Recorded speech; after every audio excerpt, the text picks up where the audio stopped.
Bharatiya Janata party ने बुधवार को राहुल गांधी और कांग्रेस पार्टी पर निशाना साधते हुए कहा कि सुप्रीम कोर्ट के फैसले ने उनके आरोपों की पोल खोल दी है। यह प्रतिक्रिया उस समय आई जब सुप्रीम कोर्ट ने निर्वाचन आयोग द्वारा कराए जा रहे मतदाता सूची के विशेष गहन पुनरीक्षण को वैध और संवैधानिक करार दिया। सुप्रीम कोर्ट ने अपने फैसले में कहा कि मतदाता सूची का यह विशेष गहन पुनरीक्षण स्वतंत्र और निष्पक्ष चुनाव की संवैधानिक आवश्यकता को मजबूत करता है। अदालत ने माना कि चुनाव आयोग को इस तरह की प्रक्रिया चलाने का अधिकार है। भाजपा सांसद सुधांशु त्रिवेदी ने कहा, आज सर्वोच्च न्यायालय ने एसआईआर की प्रक्रिया को पूर्णतः संविधान सम्मत सिद्ध कर दिया है। यह कांग्रेस की पूर्ण पराजय है, जो नैतिक, राजनीतिक और संवैधानिक तीनों आयामों पर कांग्रेस और विपक्ष ध्वस्त हो गया है।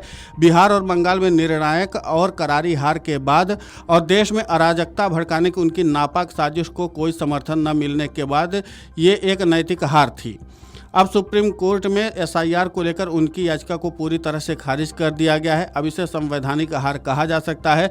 सुप्रीम कोर्ट के इस फैसले के बाद विपक्ष, खासतौर पर कांग्रेस पार्टी और विशेष रूप से राहुल गांधी की पूरी हार को पीसीएम के रूप में संक्षेप में बताया गया है, यानी कि राजनीतिक, संवैधानिक और नैतिक हार है। इस पूरे मामले पर राहुल गांधी पर निशाना साधते हुए भाजपा सांसद सुधांशु त्रिवेदी ने और क्या कुछ कहा है, आप खुद सुनिए उन्हीं की जुबानी। प्रयास आज सर्वोच्च न्यायालय के धरातल पर निष्फल और निष्प्रभावी सिद्ध हुए हैं।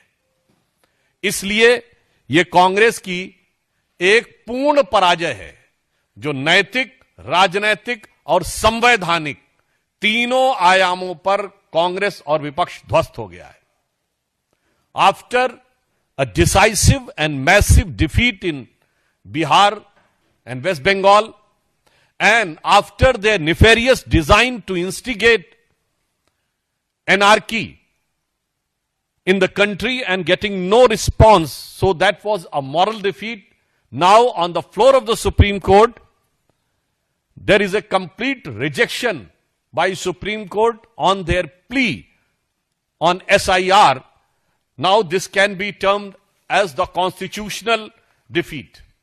So I can say that after this judgment of Supreme Court, the complete defeat of opposition, Congress party in particular, and Mr. Rahul Gandhi in particular has been summarized as PCM, political, constitutional and moral defeat.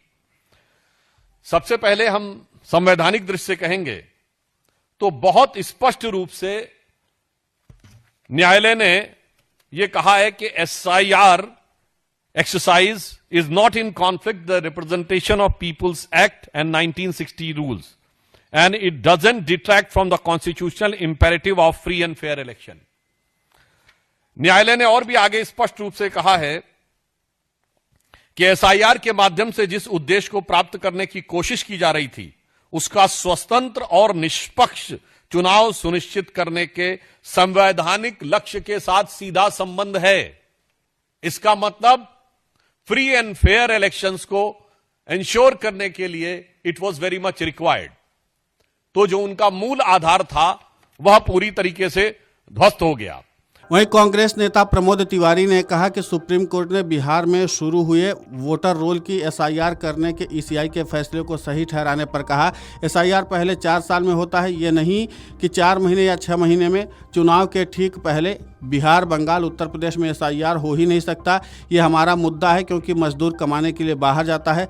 सवाल है कि लाखों का नाम जो cut गया था उस पर अपील हुई, उनमें से 6000 लोगों को वैलिड मान लिया गया।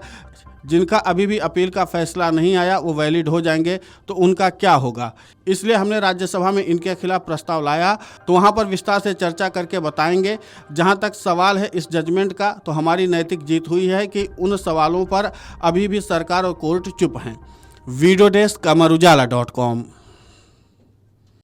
अगर आप ये वीडियो YouTube पर देख रहे हैं तो हमारे चैनल को सब्सक्राइब कर बेल आइकन दबाएं, और Facebook पर देख रहे हैं तो हमारे पेज को लाइक करें।